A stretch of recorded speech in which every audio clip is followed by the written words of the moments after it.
From the 1992 Barcelona Olympics to the waters of the Charles this weekend, 3 women will reunite after 25 years to compete in the Head of the Charles Regatta. Mary Mazzio and Matthes placed in 6th for the 1992 U.S. women's rowing team, and Annabel Eyres' team placed 4th, rowing for the UK. The Head of the Charles is the largest 2-day rowing event in the world. More than 10,000 athletes from 50 countries compete in 51 events. Mary Mazzio, Matthes, and Annabel Eyres join me now. So this might be the wrong way to start our conversation.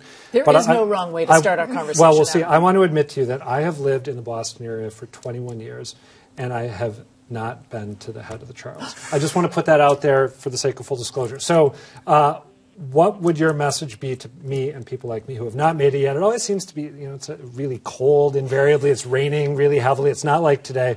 Why should I break this pattern and get there this year?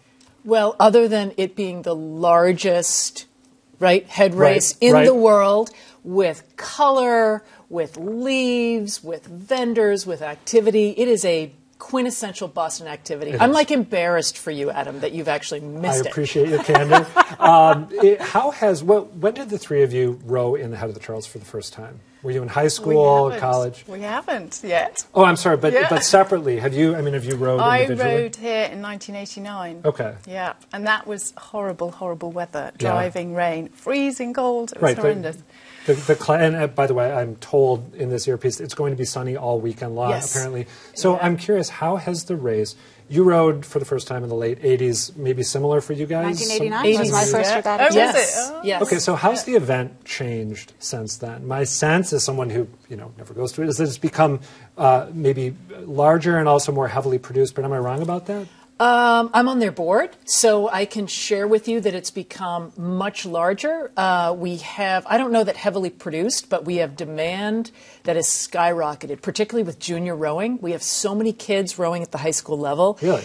We have para-athletes that are now competing, which is really exciting. We have crews from low-income neighborhoods. Really exciting. So you used to have, back in the day, crews from Harvard, Yale, Princeton. This has become so much more egalitarian. You've got women.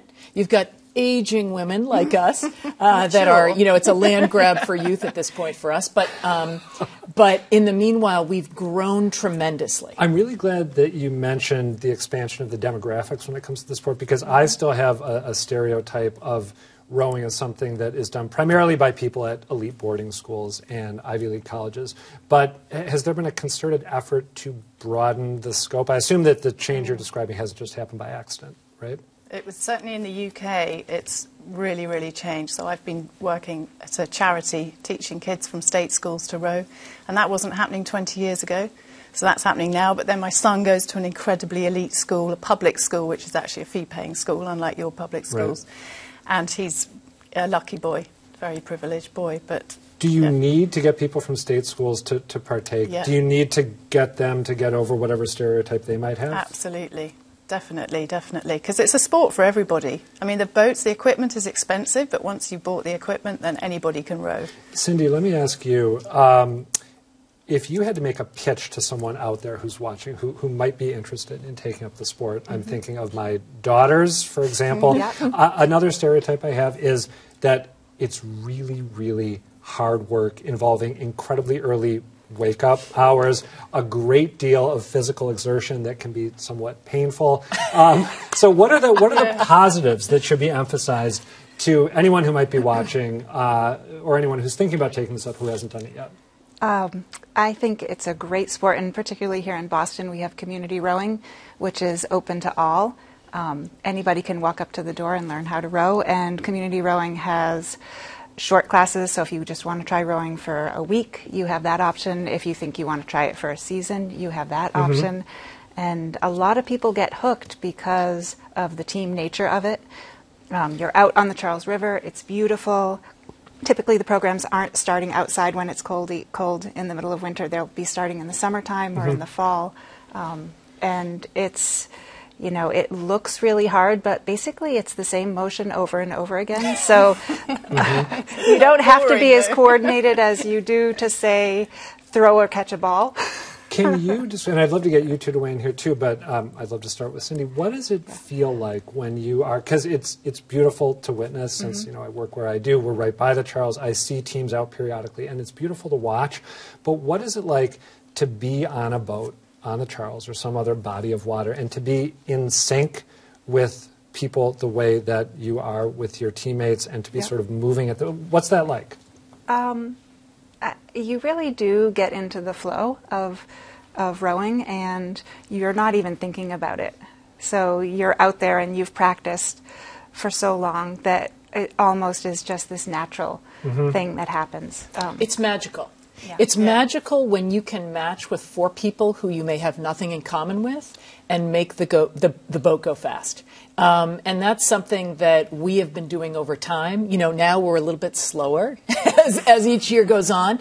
But, you shove off from the dock, you leave your backpack of worries at the dock, and you go, you focus in, and particularly for women, I think it's an extraordinary sport. You mentioned your daughter. Yeah. There are no stars. And you are as strong. That's appealing. You are as strong as your weakest link. What does that do? It makes you work together and work in a way that's so, I think, remarkable, particularly for young girls. Would you add anything to that? Yeah, I mean, I know really derogatory, maybe one of your viewers will know who said this, but they talked about rowing as being 8 men in a boat with but one thought, if that.